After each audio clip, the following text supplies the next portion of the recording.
पुणी थरे आपण मानक भेटिबार सुजोग समस्त को नमस्कार।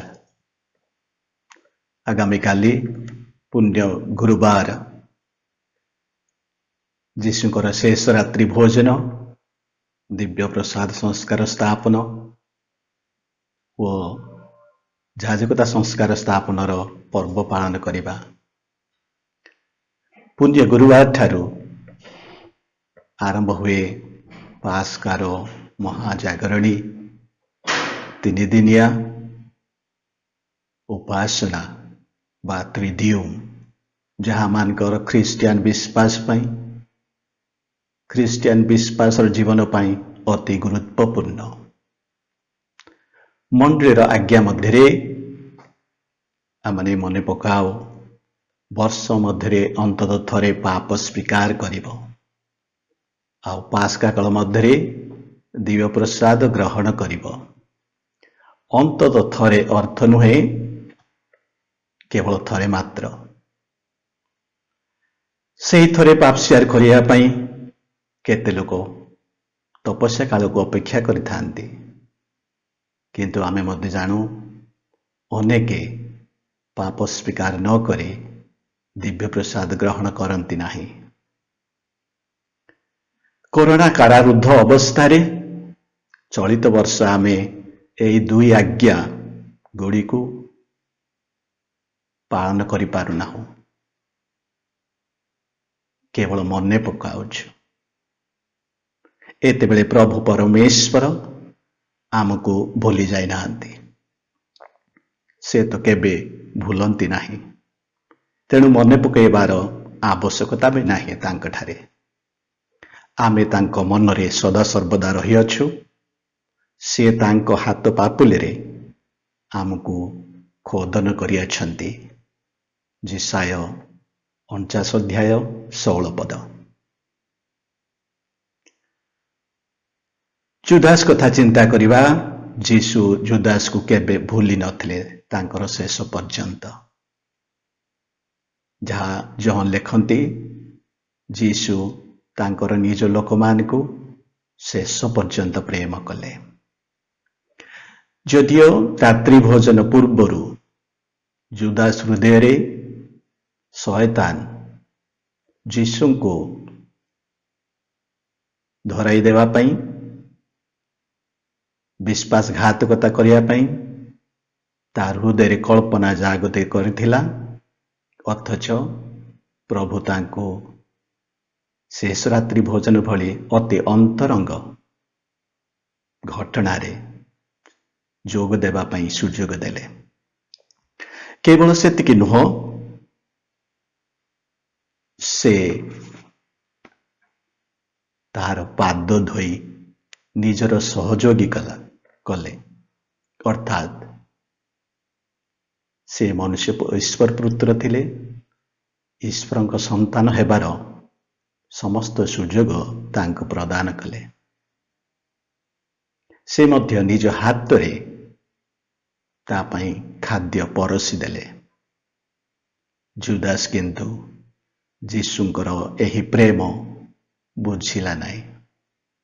जीशु को गुरु कही शैतान रो शिष्य हेला। द्वितीय आमे मध्य जानू जीशु निजे क्रूस उपरि थिला बेले पार्श्वरे थिबा क्रूसविधे होइथिबा चोर तांको मध्य भूली नथिले। से जेतेबेले प्रार्थना कले, प्रभु जेतेबेले तुमे तुमर गौरव रे पुनरागमन करिवो सेतेबेले मते मने पकइबो। आ प्रभु को उत्तर थिला, आज ही तू मो सहित स्वर्ग राज्य रे प्रवेश करिवो। लूक लिखित सुसमाचार 23 अध्याय 42 45 पद। मां मंडली आमान को मध्य भूले नाही। प्रेममय ईश्वर विभिन्न माध्यम रे तांकर प्रेम आम प्रति प्रकाश करती। कहा जाए इच्छा थिले उपाय अछि किंतु प्रेम थिले अनेक उपाय अछि। मां मंडली माध्यम ईश्वर आमान को अनेक नूतन रास्ता देखाती। सेहीपरि तीनिटी विषय रे आज आमने शुणिबा। प्रथम है सिद्ध मनस्ताप द्वारा पाप क्षमा प्राप्त करिबा। द्वितीयटी है आध्यात्मिक दिव्य जोग द्वारा जीशुଙ୍କର उपस्थिति शक्तिदायी जीवनदायी उपस्थिति अनुभव करिबा। आ तृतीयटी हेउछि पूर्ण दंडमोचनर व्यवस्था सहभागी हेबा। सिद्ध मनस्ताप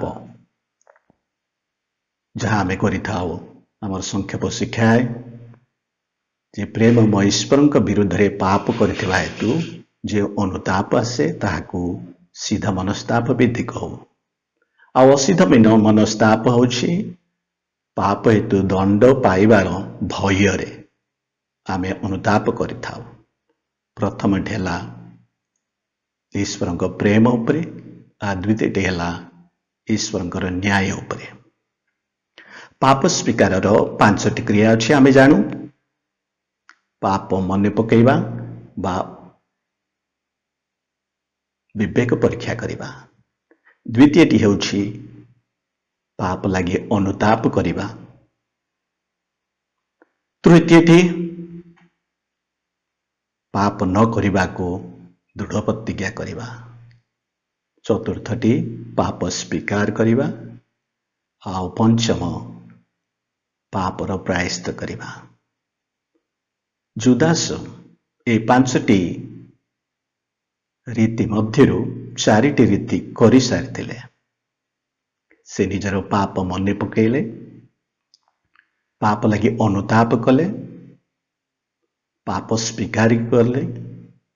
से निजे जाई जाजक महाजाजक मान निकट रे कहले मु निरीह रक्त विरुद्ध रे पाप करिछि। परिशेष रे से मध्य प्रायश्चित करिछन्ति।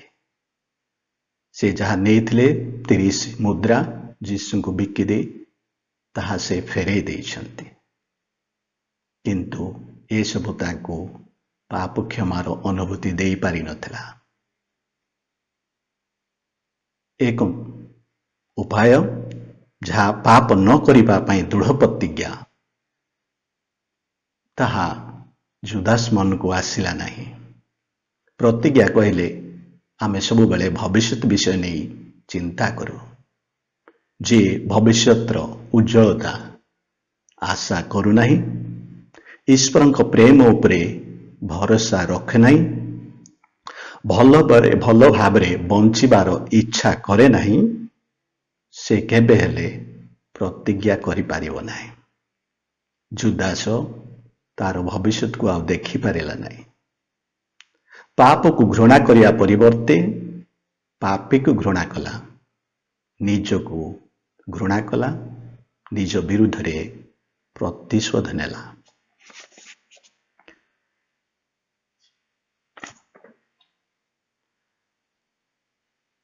तेणु से ईश्वरଙ୍କର सेई क्षमा ईश्वरଙ୍କ प्रेमर उपलब्धि प्राप्त कला नहीं।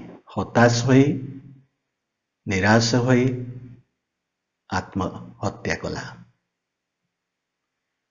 जेहेतु से बुझी नथला ईश्वरଙ୍କ प्रेम, से ग्रहण करि पारिला नहीं ईश्वरଙ୍କର क्षमा। निज शक्ति बुद्धि बलरे तार समस्त आस्था थिला।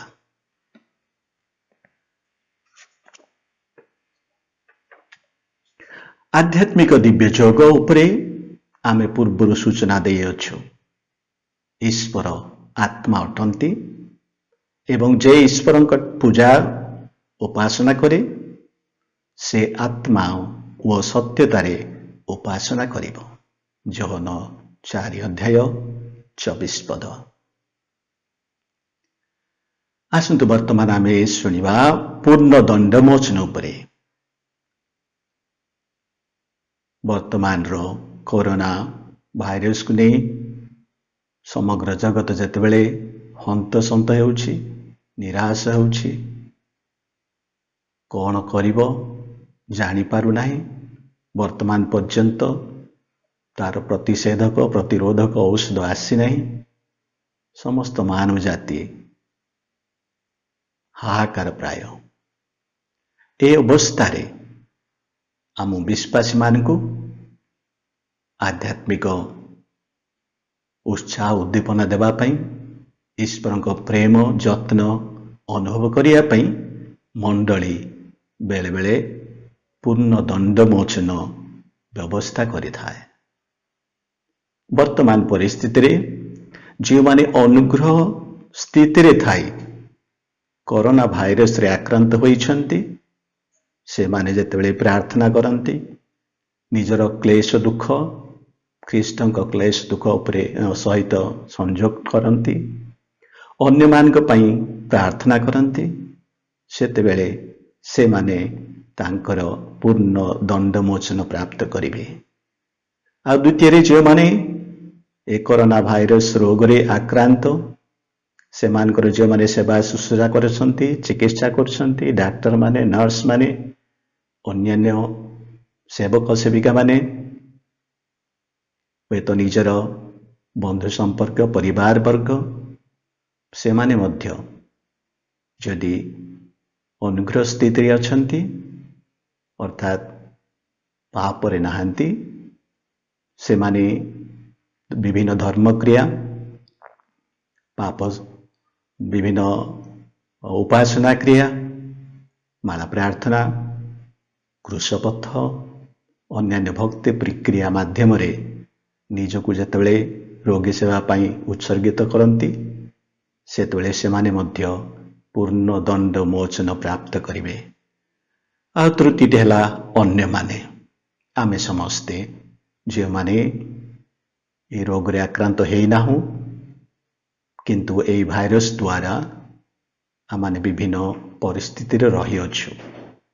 ଆମେ ସମସ୍ତେ ରୋଗୀମାନଙ୍କ ପାଇଁ, ଚିକିତ୍ସକମାନଙ୍କ ପାଇଁ, ଯେଉଁମାନେ ଏହି ରୋଗର ପ୍ରତିକାର ପାଇଁ ବର୍ତ୍ତମାନ କର୍ମରତ ଅଛନ୍ତି, ସମସ୍ତଙ୍କ ପାଇଁ ପ୍ରାର୍ଥନା କରିବା, ତ୍ୟାଗ କରିବା, ଉପବାସ କରିବା, ବିଭିନ୍ନ ଭକ୍ତି କ୍ରିୟା କରି ସେମାନଙ୍କର ମଙ୍ଗଳ କାମନା କରିବା, ପ୍ରଭୁଙ୍କର ଅନୁଗ୍ରହ ଭିକ୍ଷା କରିବା ସମଗ୍ର ମାନବ ଜାତି ପାଇଁ, ସେତେବେଳେ ଆମେ ମଧ୍ୟ ପୂର୍ଣ୍ଣ ଦଣ୍ଡମୋଚନ ପ୍ରାପ୍ତ କରିପାରିବା। ପୁଣ୍ୟ ସପ୍ତାହ ବିଶେଷ କରି ପାସ୍କାର ତ୍ରିଦିନ ବା ତ୍ରିଦିୟମ୍ ଆମ ପ୍ରତି ଈଶ୍ୱରଙ୍କ ପ୍ରେମର ଅନୁଭୂତି ଆସିବା ପାଇଁ, ପ୍ରେମ ଅନୁଭବ କରିବା ପାଇଁ, ତାଙ୍କ ପ୍ରେମର କାର୍ଯ୍ୟ ଉପଲବ୍ଧି କରିବା ପାଇଁ ଆମମାନଙ୍କୁ ସୁଯୋଗ ଦିଏ। ଚିରାଚରିତ ପ୍ରଥାରେ ଆମମାନେ ଏହି ତ୍ରିଦିୟମ୍ ପାଳନ କରିଥାଉ, କିନ୍ତୁ ଚଳିତ ବର୍ଷ ଆମମାନଙ୍କୁ କିଛି ନୂଆ ଚିନ୍ତାଧାରା ଆଣିବାକୁ ଆବଶ୍ୟକତା ରହିଛି। ଧର୍ମକ୍ରିୟାରେ ସନ୍ତୁଷ୍ଟ ନ ରହି ଆଧ୍ୟାତ୍ମିକ ଭାବରେ, ଆତ୍ମିକ ଭାବରେ ନିଜକୁ ପ୍ରସ୍ତୁତ କରିବା, ଅନ୍ୟମାନଙ୍କ ସହ ସମ୍ପର୍କରେ, ଆମର ସୃଷ୍ଟି ସମ୍ପର୍କରେ ନୂଆ ରୂପେ ଖ୍ରୀଷ୍ଟିଆନ ହେବା ପାଇଁ, ଖ୍ରୀଷ୍ଟଙ୍କର ଶିଷ୍ୟ ଭାବରେ ତାଙ୍କୁ ସାକ୍ଷ୍ୟ ଦେବା ପାଇଁ ଆମମାନେ ବିଭିନ୍ନ କାର୍ଯ୍ୟକ୍ରମ ନେବା। ଆଉ ତନ୍ମଧ୍ୟରୁ 5ଟି ବିଷୟ ମୁଁ ପ୍ରସ୍ତାବ ଜଣାଏ। ତାହା ହେଲା, ପ୍ରଥମଟି ହେଲା ନିଜେ ହୃଦ୍ବୋଧ କରିବା ଜୀବନ କଷ୍ଟମୟ। ବିଭିନ୍ନ ଭାବରେ ଆମେ କଷ୍ଟ ପାଇଥାଉ, ଶାରୀରିକ, ମାନସିକ, ଏପରି ଆଧ୍ୟାତ୍ମିକ ଭାବରେ। ତେଣୁକରି ପିଲାମାନଙ୍କୁ ଯେଉଁ ଟେନସନ୍ ଆସୁଛି କହି ପରୀକ୍ଷା ନ କରିବା ବା ଆମମାନଙ୍କ ଜୀବନରେ ଟେନସନ୍ ନ ଆସିବା ପାଇଁ ବିଭିନ୍ନ ଚେଷ୍ଟା କରିବା, ତାହା ସବୁ ଫଳହୀନ। ଜୀବନରେ କଷ୍ଟ ଅଛି, ବାସ୍ତବତା ଆମେ ହୃଦ୍ବୋଧ କରିବା ଆବଶ୍ୟକତା ରହିଛି। ଦ୍ୱିତୀୟ ହେଲା, ଆମେ ଜାଣିବାର ଅଛି ଆମେ ମୁଖ୍ୟ ବ୍ୟକ୍ତି ନୁହଁ, ଆମର ଗୁରୁତ୍ୱ ଏତେ ନୁହଁ, ଅନ୍ୟମାନେ ଆମଠାରୁ ଅଧିକ ଗୁରୁତ୍ୱପୂର୍ଣ୍ଣ। जहाँ साधु पाउल कहिथिले निज ठारू अन्य को सर्वदा अधिक उत्तम गुरुत्व बोली मन कर। आ तृतीयटी हेउछि तुम जीवन तुम पाई नुह, मनुष्य जीवन सर्वदा अन्य मानक पाई, अन्य मानक मंगल पाई, अन्य मानक सुख पाई, अन्य मानक मुक्ति पाई आम जीवन जेते फलप्रद हेब आमे सेतिके आनंदित आमर जीवन सार्थक हेब। चतुर्थटी हेछि जे तुमे जीवनर परिचालक नुह। बेले बेले आमे भाबु मु ही सब किछि करूछि, मोर परिचालन रे सब किछि चालुछि, किंतु आमे जानिया दरकार रहिछि प्रभु ही आमर परिचालक। तांकर इच्छा जानिबा, तांको हस्ते आमर वर्तमान भविष्यत उच्छर करिबा आम पई अति मंगलजनक। पंचम हैला जे तुमे दिने मरिब। वर्तमान समय रे आमे जेतबेले जीशुंकर मृत्यु कथा आमे मने पकाओ सेतबेले आम निजर मृत्युर वास्तवता को ग्रहण करिबा, ताहा हमको भय नाही बरम जीशुंकर पुनरुत्थान उपरे भरोसा रखी तांको सहित दिने उठिबा, पुनश्च तांकर अनंत जीवन रे सहभागी हेबा। ए आशारे आसंतु आमानकर एई 3 दिनिया पास्का महा 3 दिनिया प्रार्थना उपासना रे सक्रिय भाव अंशग्रहण करिबा। आमे तो गिर्जा को जाई पारु नाहु, निज निज घरे आगु दिया जाइथिबा प्रकारे विभिन्न क्रिया रे सहयोग करंतु। आपण मान समस्त को एई पास्का त्रिदियम रो शुभेच्छा और जीशुंकर पुनरुत्थान रो हालेलुया नमस्कार।